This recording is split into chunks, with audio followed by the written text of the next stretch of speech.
The phone call came at 2:47 p.m. on the Tuesday before Thanksgiving, interrupting my review of architectural blueprints for the new veterans housing complex I was designing.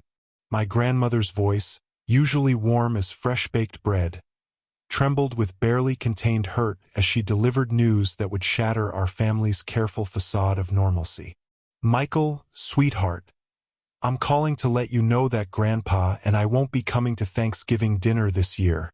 She paused, and I could hear her struggling to maintain composure. "Your father called," he said. "He said Veronica doesn't want us there, that we'd make things uncomfortable for her family." My name is Michael Harrison. I'm 38 years old, and I work as an architect specializing in adaptive housing for elderly and disabled veterans. It's meaningful work that grew from watching my grandparents age in a house that became increasingly difficult for them to navigate, and from hearing my grandfather's stories about fellow soldiers who came home to a country unprepared to accommodate their needs. But nothing in my professional experience dealing with accessibility challenges had prepared me for the inaccessibility of my own father's heart. "Grandma, that can't be right," I said, though even as the words left my mouth, I knew they were hollow. This had been building for months, ever since my father had married Veronica Ashford, now Harrison, 14 months ago. "Let me call Dad. There must be some misunderstanding." "There's no misunderstanding, dear." The resignation in her voice was worse than tears would have been. He was quite clear. "Veronica's family has certain expectations, and your grandfather and I apparently don't meet them." Veronica's family, the Ashfords of Westchester, with their hedge fund fortune and their charity galas and their casual cruelty dressed up as good breeding. My father, David Harrison, had married into their world with the desperate eagerness of a man who'd spent 58 years feeling like he'd never quite measured up to his own father's legacy. Now he had the trophy wife, the Connecticut estate, and the social status he'd always craved. All it had cost him was his soul. "Where is Grandpa?" I asked, already grabbing my keys. "In his workshop. You know how he gets when he's upset. He's been out there for 2 hours, pretending to fix that old radio that hasn't worked since 1987.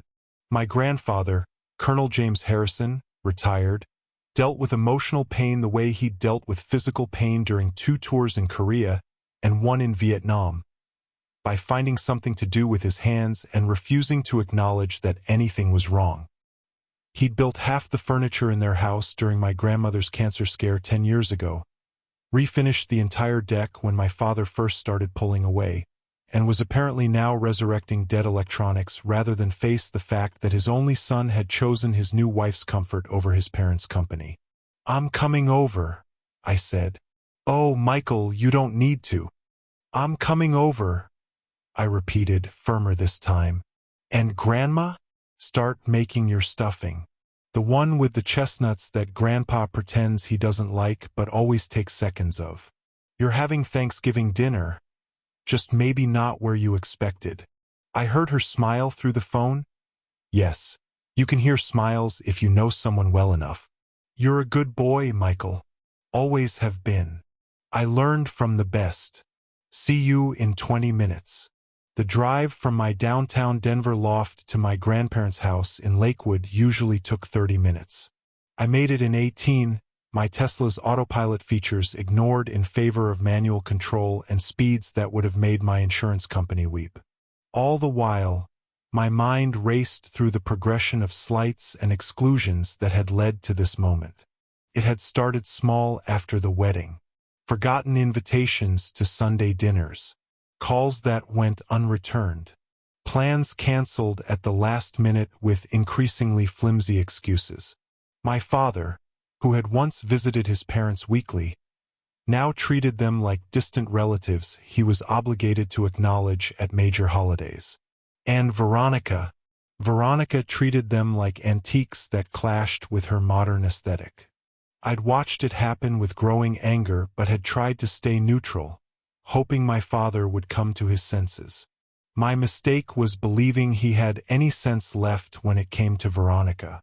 She'd appeared in his life 2 years after my mother's death, when grief and loneliness had made him vulnerable to anyone who showed interest.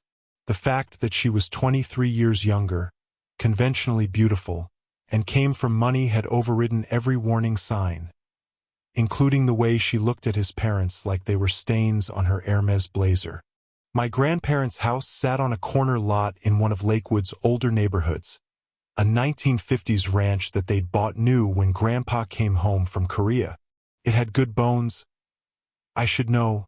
I'd drawn up renovation plans for them 3 times over the years, but they always declined, saying they liked it just the way it was. Every room held memories. Every imperfection told a story. It was the antithesis of my father's new Connecticut mansion, and that was probably part of why Veronica found it so distasteful. I pulled into the driveway beside Grandpa's ancient Ford pickup, a vehicle that Veronica had once referred to as that eyesore and suggested should be donated to whatever charity takes scrap metal. The fact that Grandpa had rebuilt that engine 3 times, that it had carried supplies for countless Habitat for Humanity projects, that it represented his independence and capability, none of that mattered to someone who measured worth in market value. Grandma met me at the door before I could knock. At 87, Eleanor Harrison moved more slowly than she once had, but her eyes were sharp as the day she'd first spotted my grandfather across a USO dance floor in 1953. Those eyes were red-rimmed now, though she'd carefully reapplied her makeup to hide the evidence of tears. "Oh, sweetheart," she said, pulling me into a hug that smelled of lavender and vanilla extract. "You didn't need to rush over here. We're fine." "No, you're not," I said, hugging her back. "And neither am I." "This is bullshit, Grandma." She pulled back, giving me the look she'd perfected when I was 8 and had discovered profanity. "Language, Michael. Sorry. This is nonsense." "Better?" "Marginally." She stepped aside to let me in, though I might have used stronger language myself when your father called. Your grandfather certainly did. I haven't heard some of those words since his army days. The house smelled like home, coffee brewing perpetually in the kitchen, lemon pledge from Grandma's weekly dusting, and underneath it all, the indefinable scent of lives well lived. The walls were covered with photographs spanning 7 decades. Their wedding, my father as a baby, family vacations, military ceremonies, my college graduation. A visual history of a family that my father was now willing to abandon for the approval of people who didn't deserve to clean my grandparents' shoes. "Where is he really?" I asked. "Workshop, like I said. He's graduated from the radio to the toaster that's been working perfectly fine for 30 years. She sighed. "You know how he is. He'd rather fix appliances than admit his son broke his heart." I found Grandpa exactly where expected, bent over his workbench with the concentration of a surgeon. At 89, Colonel James Harrison still cut an imposing figure 6 feet tall even with the slight stoop age had given him, shoulders broad from a lifetime of physical work, hands steady despite the arthritis he never complained about. He wore his everyday uniform, khaki work pants, a flannel shirt, and the Korea veteran cap I'd bought him 5 years ago that he'd initially called too flashy, but now never left the house without. "That toaster give you any trouble, we can arrest it for insubordination," I said from the doorway. He didn't look up, but I saw the corner of his mouth twitch. "Smartass. You get that from your grandmother's side." "Pretty sure I get it from the man who convinced his drill sergeant that the entire barracks had food poisoning to get them out of a 20-mile march. That was tactical brilliance, not smartassery." He finally set down his screwdriver and turned to face me. "Your grandmother called you." "She did. Told you not to come to Thanksgiving." "She mentioned something about that, yeah?" He studied me with eyes that had seen too much but somehow hadn't grown cynical. "And you drove over here like a bat out of hell to do what, exactly? Fight your father? Demand he change his mind? Storm the castle and rescue the ancient dragons?" I drove over here to have coffee with my grandparents and discuss our Thanksgiving plans. You know, the ones where you come to my place and we eat too much and watch football and don't have to deal with Veronica's family looking at you like you're exhibits in a museum of what not to become. Your father's house, his rules, Grandpa said, but the words came out hollow. His house, her rules, I corrected. And her rules seem to include pretending you don't exist. When's the last time he visited? When's the last time he called just to talk? Not because Grandma guilt him into it. Grandpa turned back to the toaster, but not before I saw the flash of pain across his face. He's busy. New wife, new life. It happens. It happens when people let it happen. When they choose comfort over character. I moved into the workshop, noting the projects in various stages of completion. A jewelry box that looked suspiciously like it was sized for the antique brooch Grandma wore on special occasions. A picture frame that would perfectly fit the photo of their 65th anniversary party. A small shelf unit that would solve the book storage problem in their bedroom. Even upset, Grandpa showed love through creation. How long are you going to let him treat you like this? Like what? He picked up a different screwdriver, apparently finding fault with the toaster's bottom plate now. He's not treating us like anything. He's just moving on. People do that. People abandon their parents for social climbing opportunities? That's normal to you. Watch your tone, son. The Colonel voice, rarely used but instantly recognizable. He's still your father. Still my boy. He's a 58-year-old man who just told his parents they're not welcome at Thanksgiving because his new wife thinks you're embarrassing. The screwdriver slipped, scratching across the metal with a sound like fingernails on a chalkboard. Grandpa's hands that had held steady through firefights and surgery and decades of life's tremors, shook slightly as he set the tool down. Is that what he said? Embarrassing? I realized Grandma hadn't told him everything. Grandma said Veronica doesn't want you there, that you'd make things uncomfortable for her family. Uncomfortable. He tested the word like it was a foreign language. I commanded a battalion. I've briefed generals. I've had dinner with senators. But I make the Ashfords uncomfortable. You make them uncomfortable because you're real. Because you earned everything you have instead of inheriting it. Because you represent values they've never had to develop. I pulled up a stool, settling in for what I knew would be a long conversation. And because Veronica knows that you see right through her. She makes him happy, Grandpa said, though it sounded more like a question than a statement. She makes him feel important. There's a difference. I picked up a wrench, turning it over in my hands just to have something to do. Apparently, the Harrison men all dealt with emotion through manual occupation. Remember what you told me when I was dating Rachel?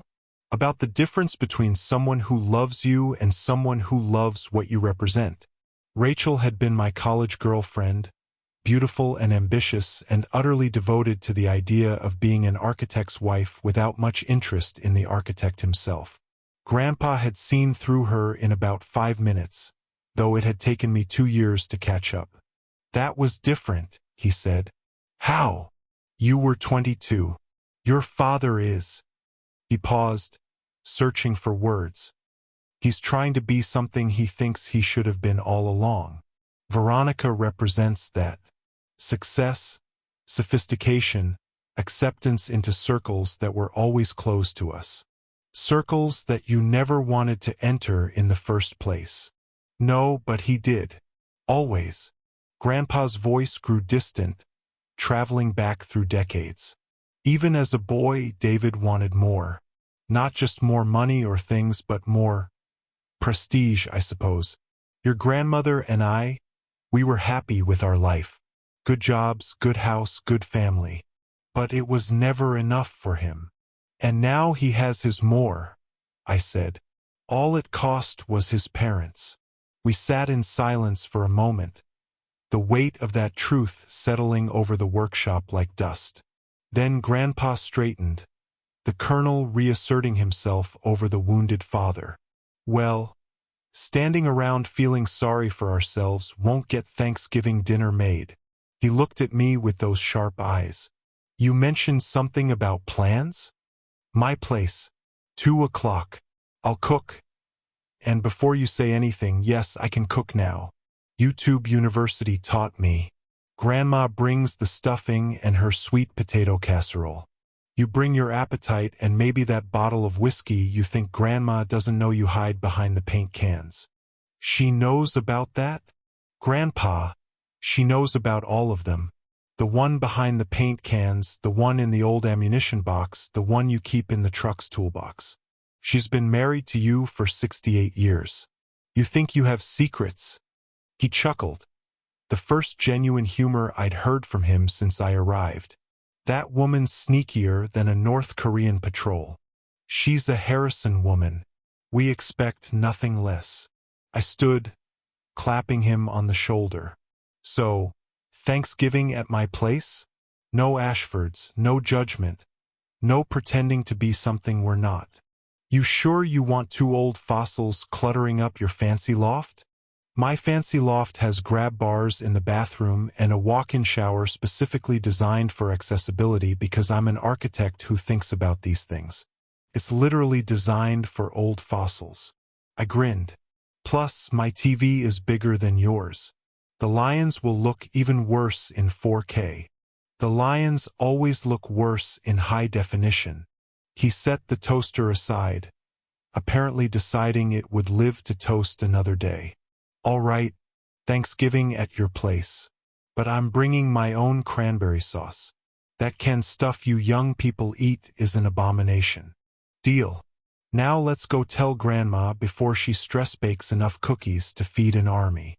We found Grandma in the kitchen, as expected, surrounded by the early stages of what would clearly become a baking marathon if left unchecked. She had flour in her silver hair and determination in her eyes. Michael's invited us for Thanksgiving, Grandpa announced. I said yes. We're bringing cranberry sauce and whatever you're making that smells like heaven. Snickerdoodles, she said absently, then processed what he'd said. Oh, but Michael, we couldn't impose. You probably have plans with friends. Or that nice girl from your firm. The nice girl from my firm is married to another nice girl from my firm, and they're going to Hawaii for Thanksgiving. My plans are spending the day with my grandparents, eating too much, and being grateful for family that actually acts like family. She looked between us, her eyes bright with unshed tears. You're sure? I'm sure. Besides, someone needs to help me break in my kitchen. I spent a fortune on appliances I barely know how to use. Well, in that case. She wiped her hands on her apron, the one I'd made her in middle school home economics that said "World's Best Grandma" in crooked embroidery. I suppose I should make my list. We'll need fresh herbs and good butter, not that margarine nonsense. And vegetables from the farmer's market, if it's still open. As she bustled around making notes, I caught Grandpa watching her with an expression of such profound love it made my chest tight. 68 years, and he still looked at her like she hung the moon. This was what my father was choosing to exclude from his life. This was what Veronica found uncomfortable. I stayed for dinner, Grandma insisted, and Grandma's insistence was like gravity, theoretically resistible but practically inevitable. We ate pot roast and mashed potatoes and green beans from their garden, and talked about everything except my father. It was comfortable and familiar and exactly what home should feel like. As I was leaving, Grandma pressed a container of cookies into my hands. For the road, she said, though my road was 20 minutes of city driving. Thanks, Grandma, for dinner and everything. Thank you, sweetheart, for standing up for us, for making us feel wanted. She glanced back toward the living room where Grandpa was pretending to watch the news.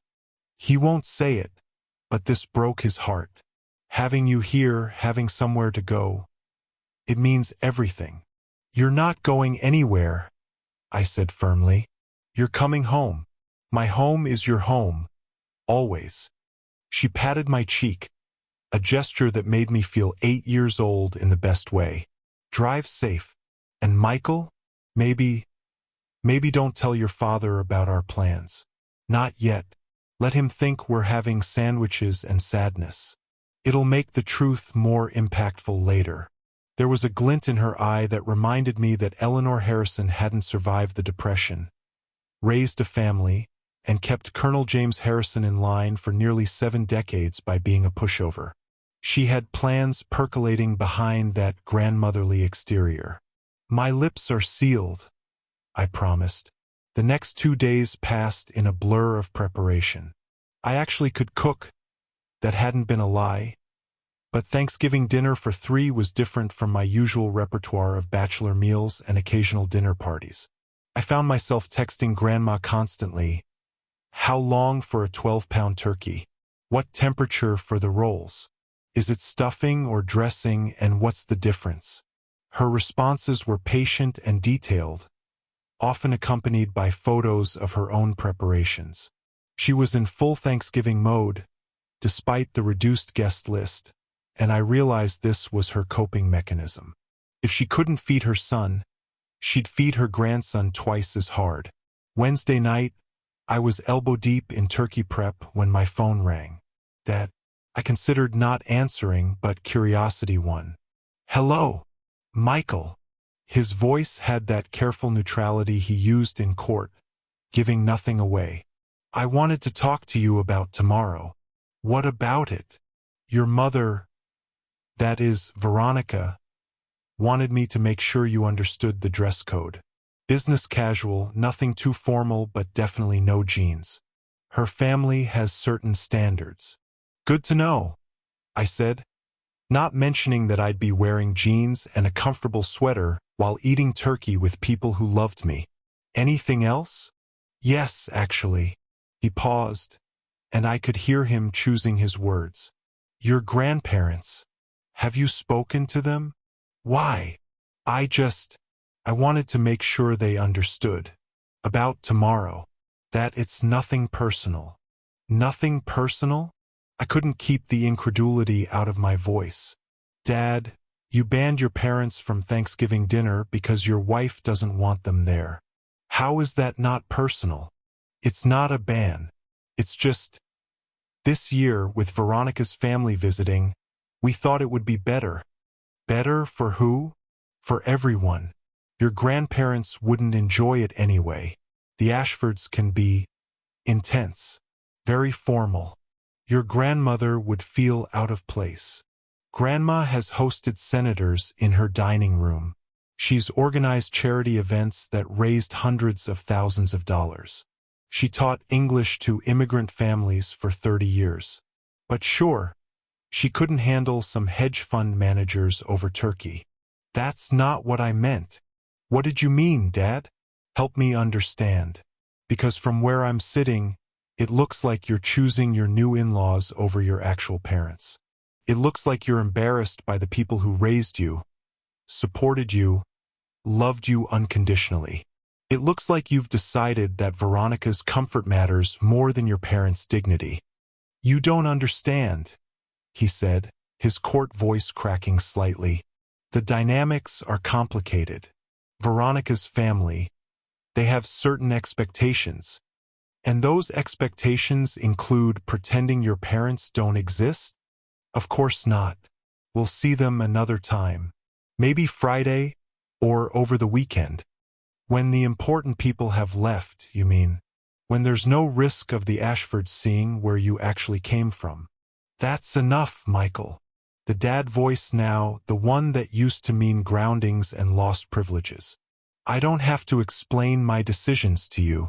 I'm trying to build something here, create a life that doesn't include your parents. Got it. Well, good luck with that, Dad. I hope the Ashfords' approval is worth what you're paying for it. I hung up before he could respond, my hands shaking with anger.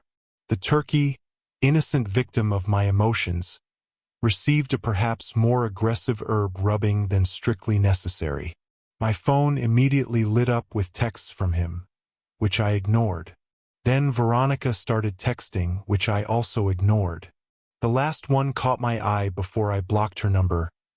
"You're being difficult about this is exactly why we need boundaries with David's family. Some people just don't understand civility." Civility?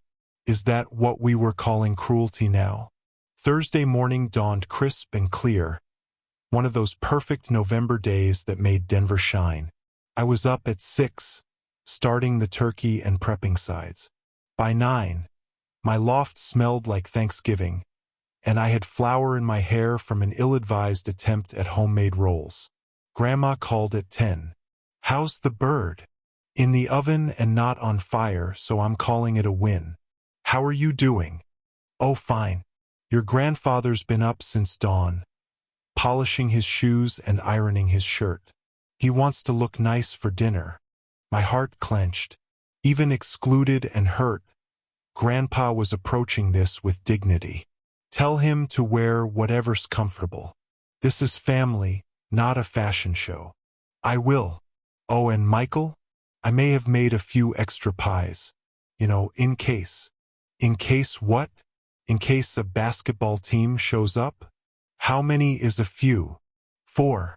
Well, 5 if you count the cheesecake, but that's not technically a pie." "Grandma, there are 3 of us."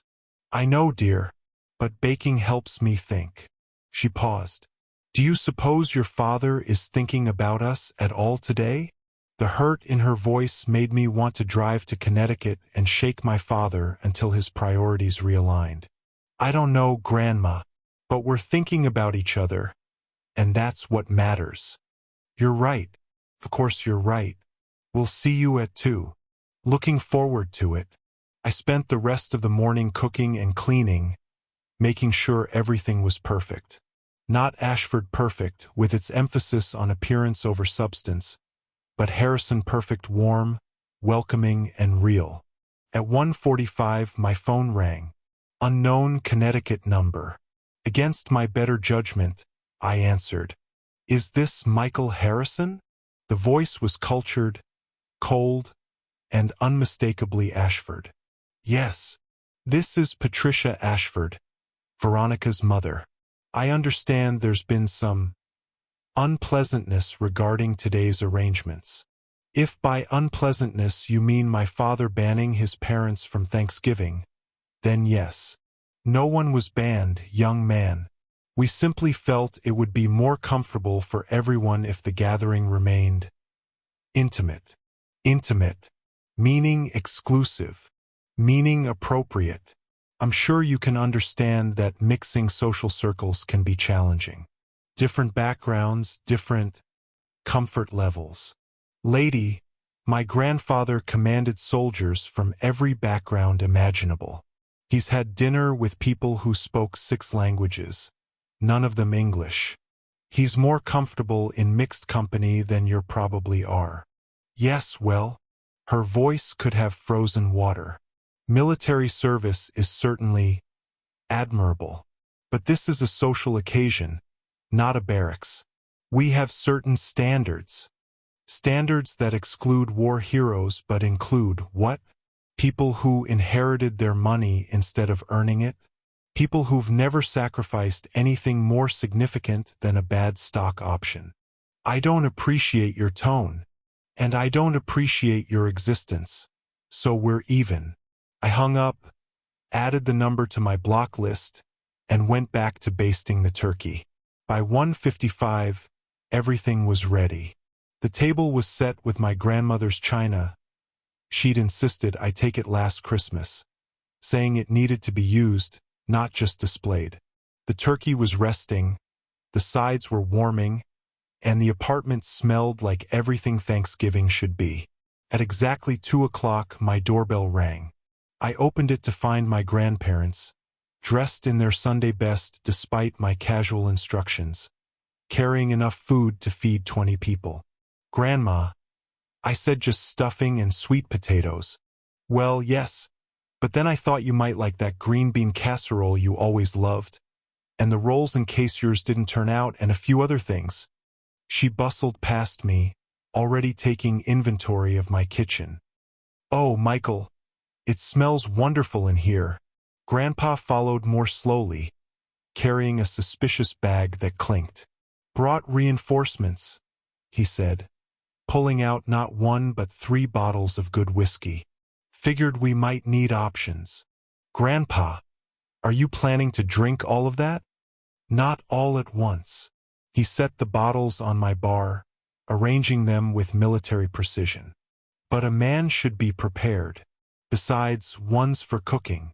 "Which one?" "Haven't decided yet. Depends on how the day goes." We settled into the comfortable rhythm of family preparing a meal together. Grandma commandeered my kitchen with the efficiency of a general taking territory, improving everything I'd made with small touches. A pinch of sage here, a pat of butter there. Grandpa appointed himself quality control, sampling everything to make sure it's safe. "This stuffing needs more testing," he announced, taking his 3rd spoonful. "Could be poisoned. The only thing poisoned around here is going to be you if you don't stop eating before dinner." Grandma scolded, but she was smiling. This was what Thanksgiving was supposed to be. Not the formal, staged production my father was probably orchestrating in Connecticut, but this family cooking together, laughing together, just being together. We were about to sit down to dinner when my phone rang. Dad again. I almost ignored it, but something, maybe the holiday spirit, maybe morbid curiosity, made me answer. "Michael, thank God." He sounded breathless, panicked. "Are your grandparents with you?" "Why?" "Just, are they?" "Yes, we're about to have dinner." "The dinner they should be having with you." "I need to speak to them. Right now." "They don't want to talk to you right now, Dad. They're trying to salvage some joy from the holiday you ruined." "Michael, please. This is important. Something's happened." Despite myself, I felt a flutter of concern. "What kind of something?" "Just, can I talk to them? Please." I looked at my grandparents, who were watching me with curiosity. "Dad wants to talk to you," I said to Grandpa. "Says something's happened." Grandpa's face went carefully neutral. He held out his hand for the phone. "David." He listened for a moment, his expression shifting from neutral to confused to something I couldn't quite read. "Slow down, son. What do you mean?" "I see. Yes. Yes, we're fine. We're at Michael's." A longer pause. "David, I don't—" All right. We'll talk about it later." He handed the phone back to me. "He wants to talk to you." "Dad." "Michael." His voice was strained. "I need you to know something. This morning, after we spoke yesterday, I couldn't stop thinking about what you said, about the price of the Ashfords' approval. So I may have had too much to drink at breakfast. Dad. And I may have told Richard Ashford exactly what I thought of his family's standards. In detail, with extensive profanity. I nearly dropped the phone. You did what? It gets worse. Veronica sided with them. Said I was an embarrassment. That I was proving why she'd been right to exclude my parents. That they'd clearly raised me without proper manners or social awareness. What did you do? I told her that my parents had more class in their little fingers than her entire family had in their investment portfolios. Then I might have thrown the gravy boat. It was very expensive. Apparently part of some historic china set. Dad. I was struggling not to laugh, which seemed inappropriate given the gravity in his voice. They left. All of them. Packed up before dinner and left. Veronica went with them. He paused. She's at her parents' house. With her lawyer. Are you okay? He laughed, but it was hollow. I'm sitting in a 20-room house with a $40,000 Thanksgiving dinner that no one's eating, realizing I chose all of this over the only people who actually loved me. So no, Michael, I'm not okay. I looked at my grandparents, who were pretending not to listen while clearly hanging on every word. Where are you now? Still at the house, drinking wine that costs more than most people's car payments and wondering when I became such an ass. Language, I said automatically, channeling Grandma. Sorry. When I became such a colossal ass. He paused. I don't suppose. No, that's too much to ask. What? Nothing. It's nothing. Enjoy your dinner. Tell Mom and Dad. Tell them I'm sorry. For everything. He hung up before I could respond. I looked at my grandparents, who were watching me expectantly. He told off the Ashfords, I reported. Through a gravy boat. Veronica left with her parents. Good Lord, Grandma breathed. On Thanksgiving? Apparently he remembered he had a spine, I said. Took him long enough to use it. Don't be cruel, Grandpa said quietly. He's still your father. Still my son. He hurt you. Yes, and now he's hurting.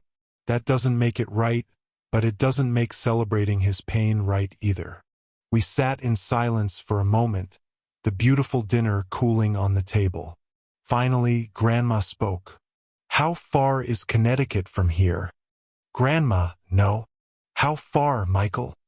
About 4 hours by car. 3 if you drive like Dad taught me. I looked between them. You're not seriously thinking about going there. He's alone on Thanksgiving, Grandma said simply. No one should be alone on Thanksgiving. He chose to be alone when he uninvited you, and now he's chosen differently. Grandpa stood, his decision made. We'll take some plates to go. He'll need food. This is insane. I looked between them. He banned you from his house. He chose his trophy wife over his parents. He's been treating you like embarrassments for over a year. And you want to drive 4 hours to Connecticut to bring him turkey? Yes, they said in unison. Why? Because that's what family does, Grandma said. We show up, even when it's hard. Especially when it's hard. He doesn't deserve it. Deserve's got nothing to do with it, Grandpa said. Love isn't about what people deserve. It's about what they need. And right now, your father needs his family. I stared at them.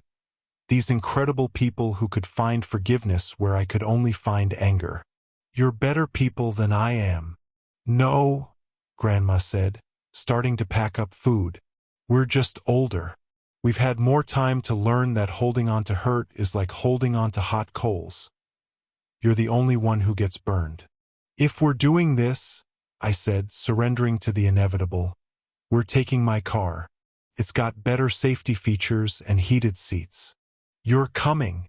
Grandpa seemed surprised. You think I'm letting my 80-something grandparents drive to Connecticut alone on Thanksgiving night? Besides, someone needs to document this insanity. This is either going to be a beautiful reunion or a complete disaster, and either way, I want a front row seat. We packed up the dinner with military efficiency. Turkey, sides, and definitely pie. Grandma insisted on the pie. Nothing says forgiveness like homemade apple pie, she declared, which seemed like something that should be embroidered on a pillow. Within 30 minutes, we were on the road. I drove while Grandpa navigated and Grandma called my father to let him know we were coming. David? It's Mom. No, don't argue. Just listen. We're bringing dinner. Yes, to Connecticut. We'll be there by 7. She paused. Because you're our son and it's Thanksgiving. That's all the reason we need. The drive was surprisingly pleasant. Grandpa told stories about my father as a child, how he'd always been ambitious, always reaching for something just out of grasp. Grandma shared memories of Thanksgivings past, the disasters and triumphs that had shaped their family traditions. By the time we reached the Connecticut state line, I'd learned more about my father's childhood than I'd ever known. He was always afraid, Grandma said quietly as we drove through the gathering dusk.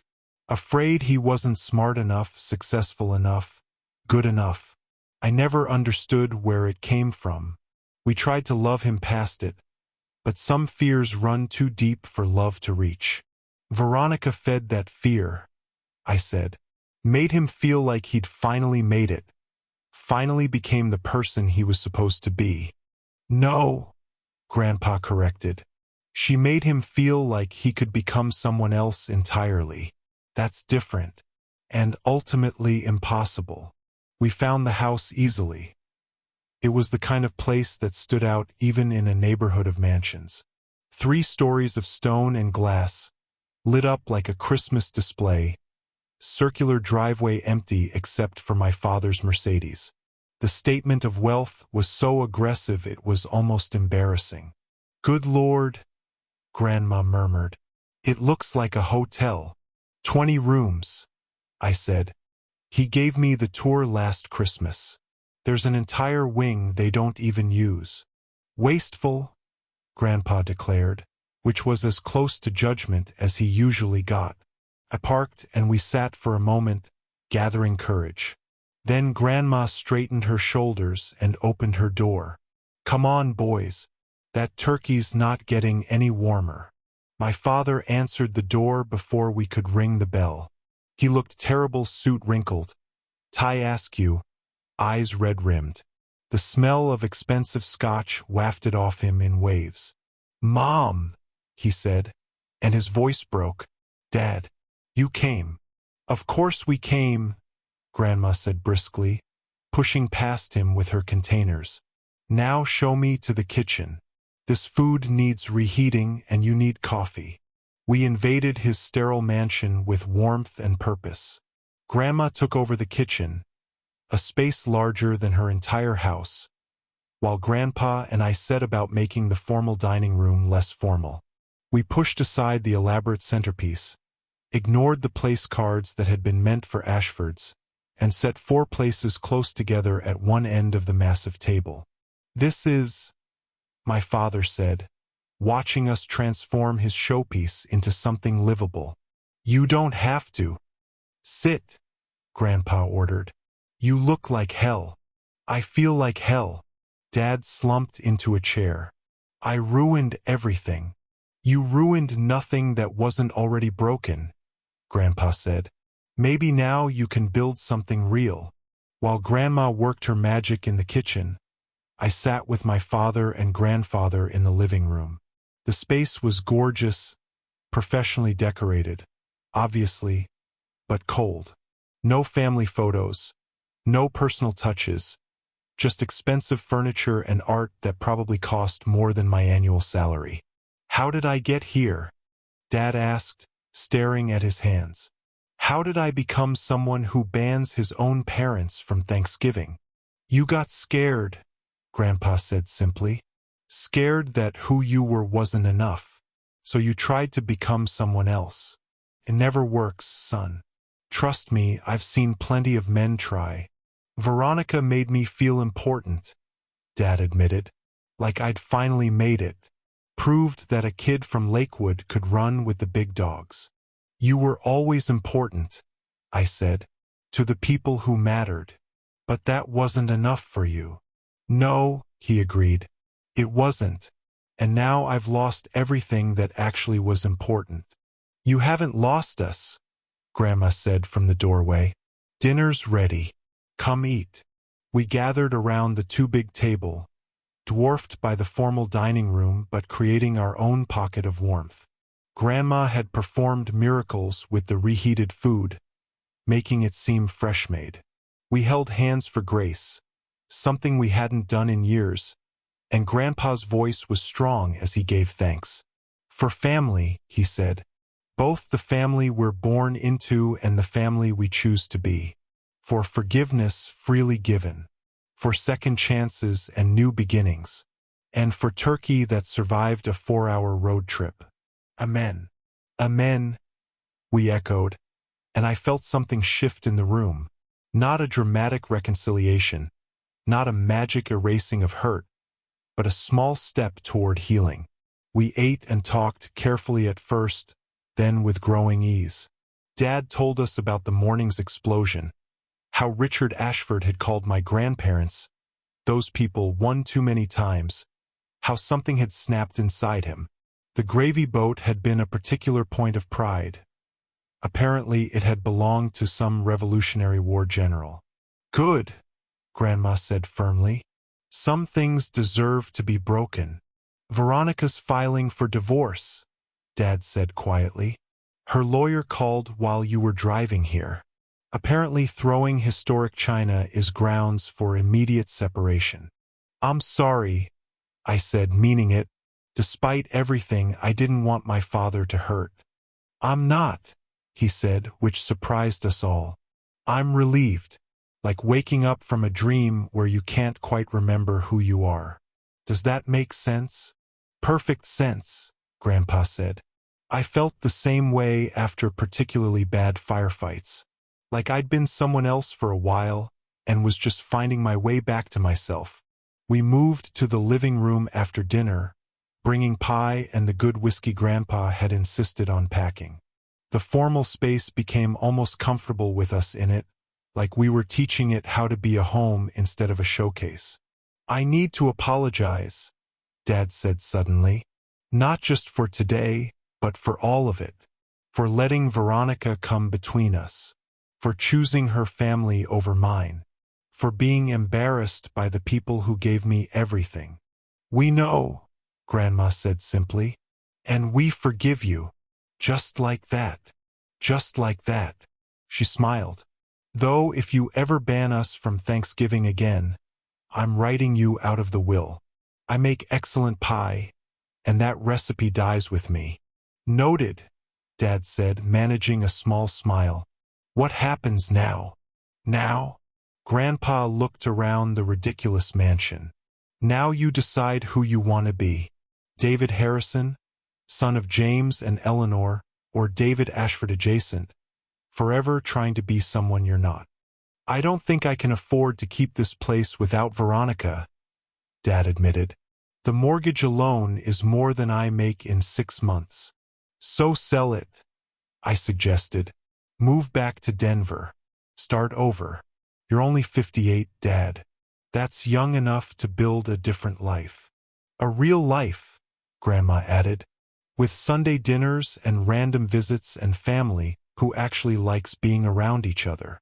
We stayed until nearly midnight, cleaning up and talking and slowly rebuilding the bridges that had been burned. When it was time to leave, Dad walked us to the car, looking lost. You could come back with us, Grandma offered. Stay for the weekend. Your room is still there. My room was converted to your craft space 15 years ago, Dad pointed out. The couch pulls out, she countered. And it's better than rattling around this museum by yourself. He looked back at the mansion, then at us, and made a decision that would have been unthinkable 12 hours earlier. Let me pack a bag. The drive back to Denver was different from the drive out. Dad sat in the back with Grandma, looking younger than I'd seen him in years despite the gray in his hair. They talked quietly, mother and son reconnecting after a year of careful distance. Grandpa dozed in the passenger seat, occasionally waking to offer navigation advice I didn't need. We reached Lakewood as the sun was rising, painting the mountains in shades of gold and pink. The modest ranch house looked warm and welcoming after the Connecticut mansion, like the difference between a home and a hotel. Looks good, Dad said softly. Looks like home. It is home, Grandma said. Always will be, for all of you. We stumbled inside, exhausted but somehow energized.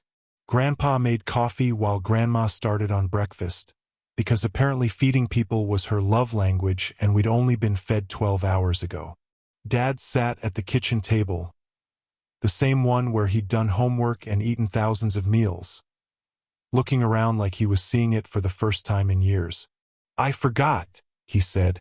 Forgot what? I asked. How this felt. Being home. Being loved without conditions or requirements or social standards.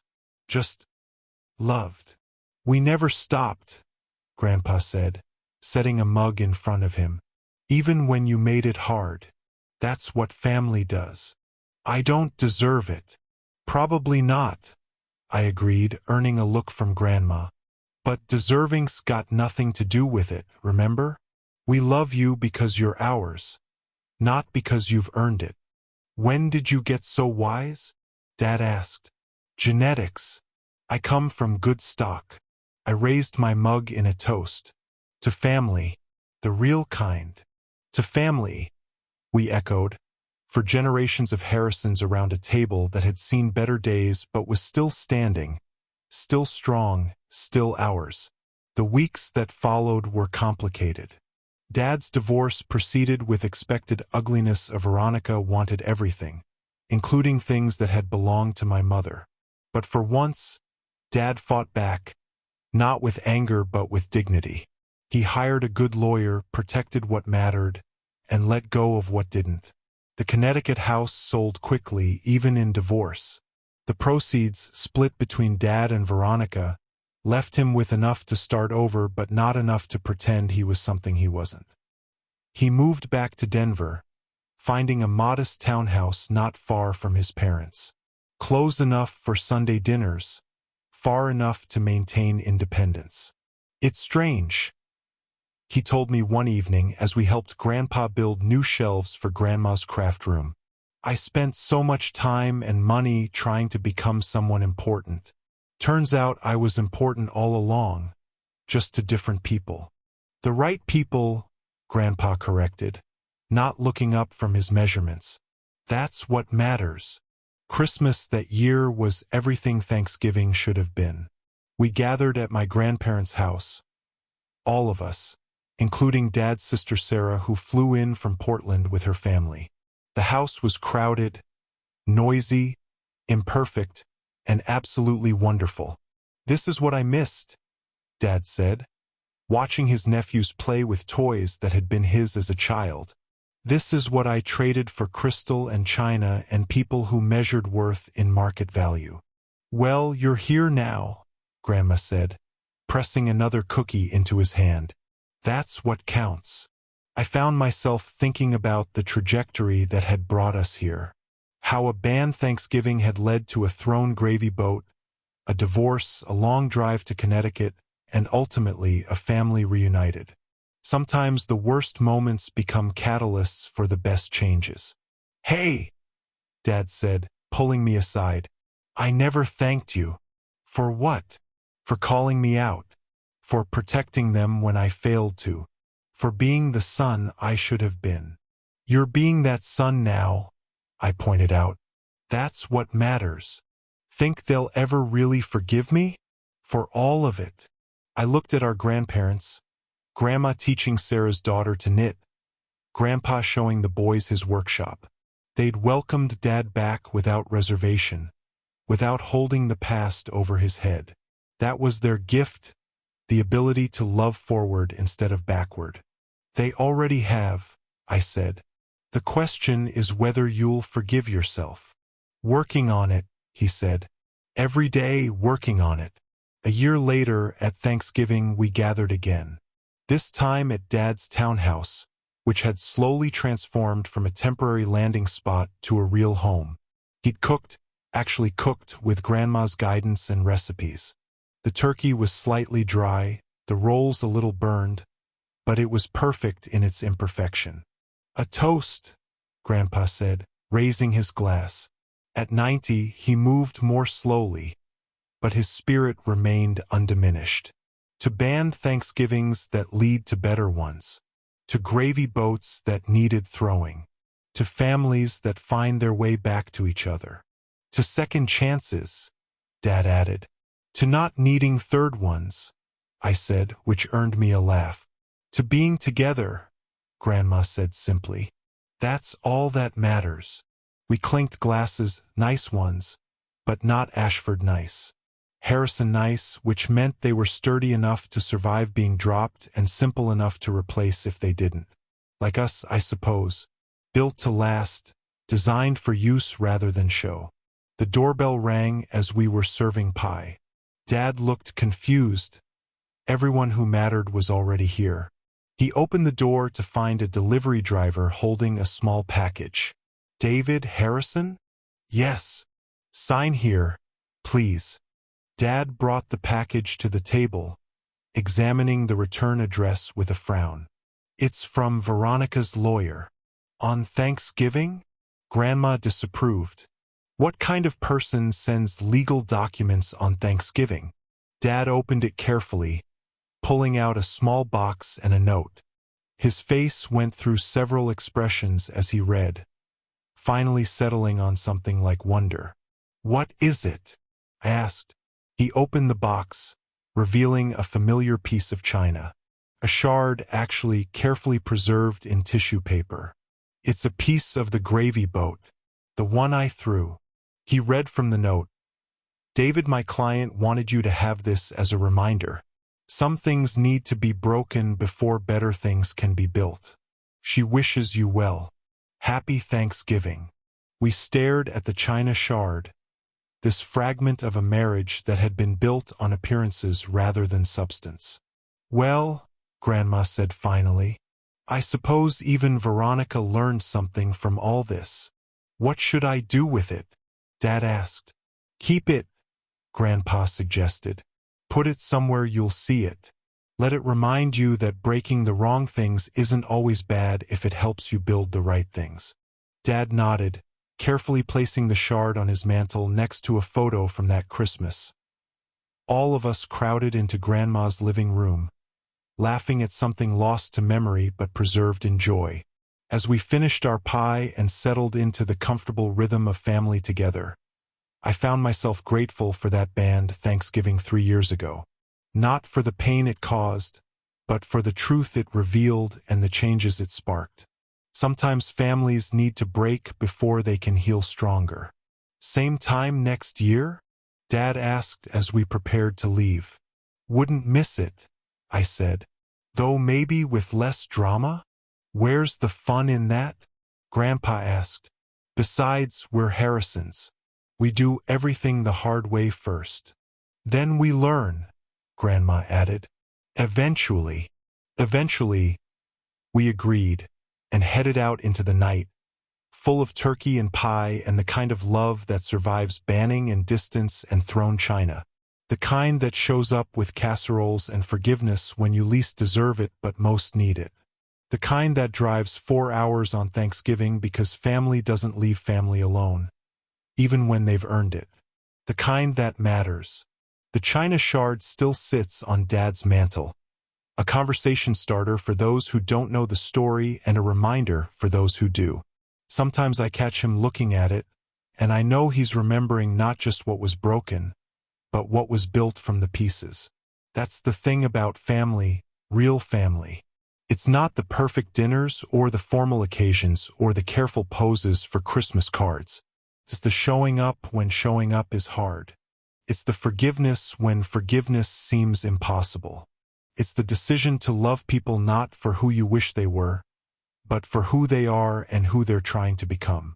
It's Thanksgiving at a scarred kitchen table that's seen 7 decades of life, surrounded by people who choose each other every day, even the difficult days, especially the difficult days. It's coming home, even when home is complicated. It's family, messy, imperfect, unbreakable family, and that's something to be thankful for. Thank you for listening to my story. If you're like me, someone who spent years trying to earn love that was never truly offered, you know these aren't just stories. They're mirrors of our deepest wounds and greatest triumphs. Subscribe if these stories resonate with your journey. Hit that notification bell. Think of it as our regular meetup, where we share truths that others might not understand. And please, leave a comment below. Tell me, have you ever felt like an outsider in your own family? What would you have done in my shoes? Your words matter to me, and they matter to everyone here who's walked this lonely path. Tomorrow, I'll be back with another story. Until then, remember, family isn't always blood, And sometimes the greatest gift is discovering who you truly are. Take care of yourself. You deserve it.